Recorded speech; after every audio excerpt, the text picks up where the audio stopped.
The new Zansayed Blue Steel item list has been revealed, and did we get a Dragon Ball Z reference in this Disney Lorcana card? All that and so much more in this week's Lorcana Alert. Over on disneylorcana.com this week was a new addition to the Disney Lorcana resources webpage, and this one's called Result Slips. Clicking into it, you can see that you write your name at the top of the sheet, you write down opponent 1 and opponent 2, and then what do you do with this result sheet? We might never know. Does Ravensburger think that League is only playing 2 opponents? Or is there something more sinister going on? This last weekend, there was a giant Lorcana tournament at Southside Gaming. It was a 10-case tournament, and they streamed the whole thing on YouTube. If you like watching high-level Lorcana players, you're in for a treat, because 2 of the featured stream matches feature Zan Syed, and 2 of the other featured stream matches feature his podcast partner, Jeremy, who ended up winning the whole thing. If you want to see the new Blue Steel Zan Syed list, or check out John rocking a new version of the Red Blue, you can check out the stream of Southside Gaming to figure out how to play these decks for yourself. Thanks to that tournament, we got to see all the deck lists from it over on inkdecks.com. More about that later. Also on YouTube this week, if you want to watch me wipe all the ink off of a new foil card, you can do that. The new Archazia Island foil cards seem to no longer be using the cold foiling process, which was a method of putting the foil just where they wanted the foil. But the new style looks to be like what all the other trading card companies like to do and just print onto a whole foil sheet. Could this be to combat pack weighing, or is it to make more friends along the way? On Reddit this week was this post from Secret Highlight 51 that said, "Why Ravensburger hasn't released a story trailer for Archazia's Island? Even though they were short and didn't tell much, I was hoping they were going to get better over time. Archazia's Island looks amazing, and I think this is a set with more cards on theme, and I want to see more of those beautiful Art Nouveau inspired buildings and learn more about Archazia." And then in the comment section is where Narsgal of the Reddit posted a screenshot from the digital assets page that can be found under the resources on the official website that said, "Video, please note, as of Archazia's Island, Disney Lorcana story trailers are no longer being produced." So these cool reveals that we used to get with like Baymax flying and like the whole thing and like zooming through the Shimmering Skies festival and all these like cool things of like stuff falling down and learning more about the lore, that's gone. We're just going to have to use our imagination or read the flavor text on the cards. Them not putting out produced videos seems like a huge L. I sure do wish they communicated more. Also on Reddit this week was this post from Mr. Posadas that said new foil quality. The new foiling process that Ravensburger is using can produce some great looking cards. However, we've come across many with foil freckling, where numerous pinpoint pieces of the foil are missing. Anyone see this in their packs as well? And you can see that their Troubadour Ninja Turtle card has these foil specks all over it. I showed this on a previous video this week, but this foil super rare that I pulled from a pack that I was super excited to get a foil super rare is absolutely thrashed with foil air. And it's not even the cool air. It's just like a big print line and some slashes. But this isn't anything new from Disney Lorcana. You can see this card that we pulled from the first chapter here at Ready Setting, this Dr. Facilier.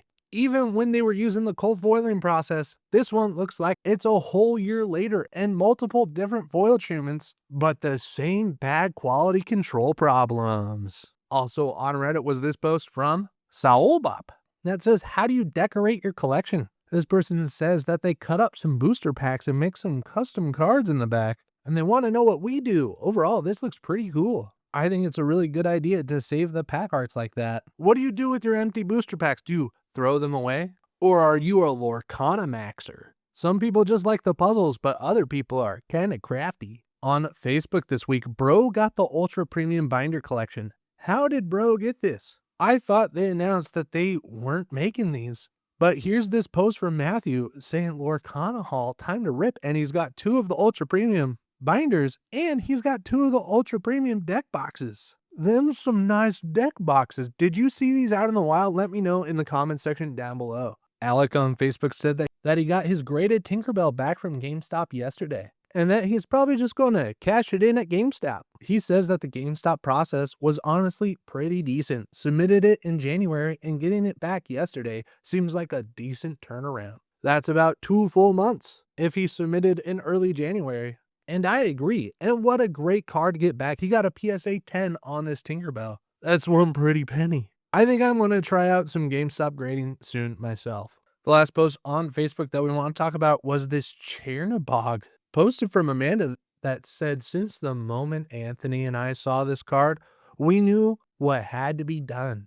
Painted this one last night for fun. And you can see this Chernabog they gave the Kamehameha treatment to. There's no way they didn't do this on purpose. This is Dragon Ball Z in Lorcana confirmed. We love card alters that mash together some of our favorite IPs, and this is it right here. If the next Chernabog card that we get is asking us to lend all of its power for a Spirit Bomb attack, we'll know that they know that we know that they know.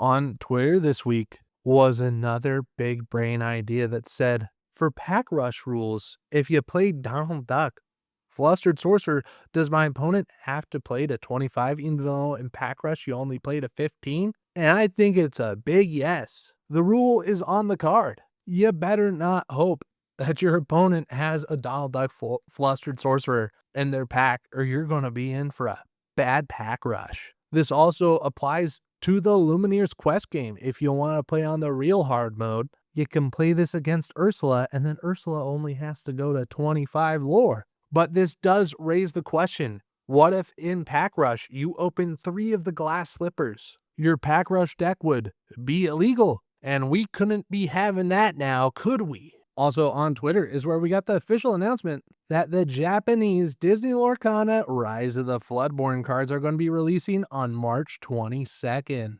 That's like pretty soon. Lorcana Goons on Twitter said, check your local targets. I got lucky and found first chapter. If you're watching this video on release date, March 12, it's probably worth it to go check your local target to see if there's any first chapter packs hanging up on your shelves. Because it's not just Lorcana Goons that's saying this. It's been confirmed other places, like in Arizona. It's worth making a fun date out of to go to Target and check those cards. Over on Instagram this week, shout out to lorcanastan that sent me a DM about this Archazia's Island decoration that I would have never known existed. This is what looks like to be the library of Archazia, and this Instagram account looks like to be the artists that make this display. You can see them 3D printing and sculpting this Archazia's Island library display for the Disney Lorcana booth. How it looks like to be at the Cannes Festival International. This is a super cool display. Thank you to Lorcanastan for showing this to me. Also on Instagram this week, some more Disney famous cards have emerged. What does it all mean? Some people think that we shouldn't show the Disney famous cards, and after seeing this Elsa Blackheart Goth GF Deviant Art type beat, I might be on the same page. Was this somewhere in Frozen 2 that I missed or something? Cause I think I would have remembered Goth Elsa. Grail Monster on Instagram shows off their Disney famous cards in this new video. I just think they're kinda neat. If you want to check out the deck list from the Southside Gaming 10 case tournament, you can check the link in the description of this video to be taken directly to it. You can see all kind of crazy things, like the top deck costs $671, and the second place deck, piloted by Jonathan Williams, the Red Blue list, cost $526. There's no deck list that won this last week that was under $200. Talk about some Disney money. In the Market Watch segment, it's never been a better time to not be a Sapphire Steel or Sapphire Ruby player in Disney Lorcana. Pick some different colors and build a deck of your dreams on a budget. If you have any Lorcana alerts that you want me to know about, email me at lorcana707@gmail.com. Ready Set Inc. is now over 1,562 subscribers.